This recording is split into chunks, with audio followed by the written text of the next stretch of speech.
الزملكاوي يشتم ادارته عادي ويختلف على ادارته عادي. الاهلاوي لا، الاهلاويه لا، الاداره شمال شمال يمين يمين، شي حا حا شي. بس اعلام، الاهلي مع اعلام ضخم، اعلام ضخم مسيطر، اعلام شغال زن على الودان كل الناس مع الاداره. كل الناس اللي راحوا، جماهير راحت الاستاد. عارف يعني ايه؟ عارف يعني ايه؟ يعني القرار اتاخد في يوميها والجماهير نفسها متغفله. يعني اداره النادي مش بتقول الزمالك لما ما راحش الماتش مفيش حد راح، مفيش ولا واحد من جمهور الزمالك. احنا عارفين ما في الزمالك مش هيروح ومش مش شغله على نقط ولا بتاع. هو مرتب ايه حاله، هو هيلعب في الكونفدراليه وخلاص. الجمهور نفسه ما اتخدعش، الجمهور عارف ان فرقته مش رايحه في المرتين، مره بتاعت مرتضى منصور اللي هي من كام سنه، والمره بتاعت السنه اللي فاتت بتاعت لبيب، عادي.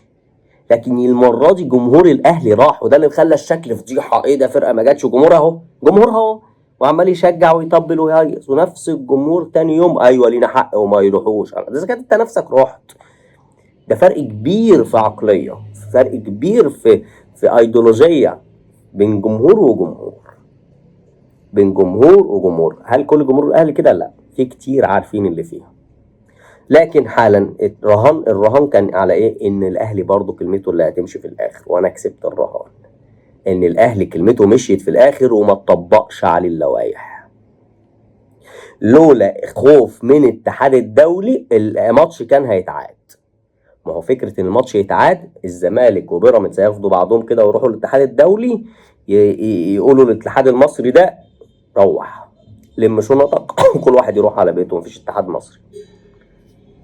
لولا الخوف من الاتحاد الدولي وتصعيد من اصل بيراميدز، سيبك من الزمالك، الزمالك مقدور عليه غلبان من سنين السنين، خد على قفاك ويلا اسكت. لكن الخوف حالا ان في طرف ثالث اسمه بيراميدز، مش الاسماعيلي. كان في طرف ثالث اسمه الاسماعيلي زمان برضه غلبان، ونادي ياخد على قفاه ويمشي. لكن بيراميدز لا، بيراميدز يعتبر نادي استثماري، نادي مش مصري، هو يعتبر كده حالا. بيراميدز نادي خاص،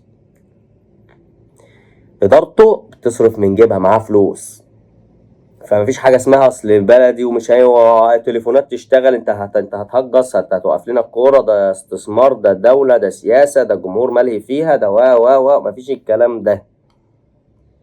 ده ممكن عادي، ما ولا بلدي ولا بتاعنا، كده كده مستثمر، اروح اعمل شكوى في الاتحاد الدولي اوقفها لك.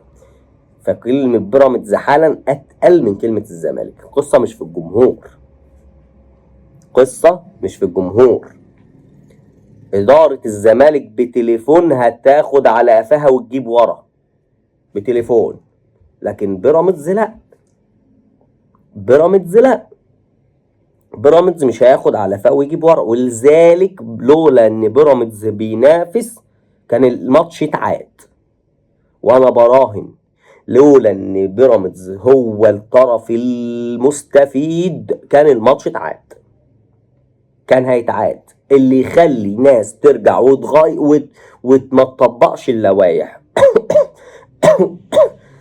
وتلغي فكره الخصم 3 نقاط اخر الموسم، كانوا يعيدوا الماتش ويعيدوا ابوه وخد فوق دماغك يا زمالك عادي. هو انت يعني الزمالك طول عمره بياخد فوق دماغه، ايه الجديد؟ طول عمره بياخد فوق دماغه.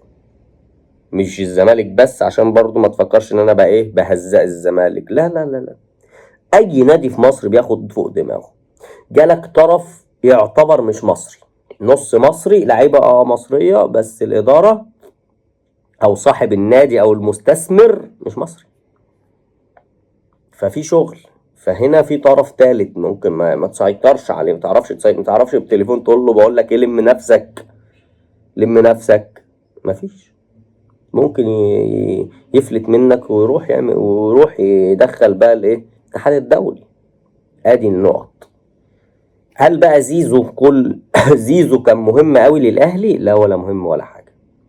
امام عاشور احرف من زيزو، امام عاشور احرف من زيزو. هل امام عاشور فرق مع الاهلي بقى بيخليه يكسب الزمالك؟ لا والله. الاهلي غلب الزمالك قبل كده، والزمالك فول اوف ستارز، كامل نجوم، ما فهمش اسم، مش نجم، مش لاعب حريف. ده زيزو لاعب حريف، والله انا بالنسبه لي شايفه لاعب حتى يعني واحد على واحد ما بيمرقصش، واحد على واحد اخره اوفر بس، اوفر وفاول وشكرا ضربه جزاء بس. لكن بن شرقي مرقص واحد على واحد وواحد على اتنين كمان. المهم، لكن الاهلي كسب الزمالك 6، والزمالك فول اوف ستارز، ما فيهمش لاعب مش نجم، من اول حسام حسن وابراهيم حسن وحازم امام. حازم امام ما لعبش الماتش ده. وليد صلاح، عبد اللطيف، طارق السيد، طارق السعيد، تامر عبد الحميد، كلهم نجوم. مدحت عبد الهادي، كلهم نجوم، كلهم نجوم. لكن الاهلي بيكسب بمين؟ برضا شحاته والله بجد، واحمد بلال كان لسه جديد، وخالد بيبو لسه جاي من الاسماعيلي وكسب 6. وهادي خشبه في اواخره، ووليد صلاح الدين في اواخره، وهكذا. لو كان لو كان مش عارف، لو كان الايه مش عارف عمل ايه، كان ايه التاني عمل ايه يعني. لو كان امام عاشور فرق مع الاهلي قدام الزمالك، كان اسمه ده يفرق. امام احرف من زيزو يا جماعه. الواحد كان لعيب كوره وبيقول لكم واضح، امام عاشور احرف من زيزو. اللاعب اللي يعرف يعدي واحد لواحد، زيزو ما بيعديش واحد لواحد. هات لي مره كده زيزو مرقص واحد لواحد وراح اجابه على الجول، ما بيحصلش. لو لاعب واحد قدامه مدافع بيوقفه، يقعد بقى يلف ويبص ويجري على الفاضي. والله لاعب ما يعني هو واخد الزيطه والزنبليطه مش مش اللي يستحقها. كنت اعمله كده في بن شرقي. بن شرقي احرف بكتير، ده انا كنت مسميه كريستيانو العرب. ده جامب زي كريستيانو، يلعب هيدر، يلعب. زيزو بيلعب هيدر؟ زيزو ما بيلعبش هيدر. زيزو يمرقص واحد لواحد، ما بيمرقص واحد لواحد. زيزو اخره شوطه من بره، ده لو جت يعني ما فيلوش غير شوطان، واحده في العارضه واحد بس وخلاص. من بره شوط كده من بره، مش يعني هو اخره اوفر. ده لعب زيزو، يمسك يدوس على الكوره شكرا. لكن يلعب لعب بقى وايجابي ولا طب سيروهات، ده الولا شحاته احرف منه. شحاته اللي في الزمالك خط النص، الولد الصغير ده احرف منه، وهتشوف الكلام ده بعدين. ودايما اللي بقوله لك بيطلع صح. قلت لك الاهلي مش هيعرفوا يدوسوه.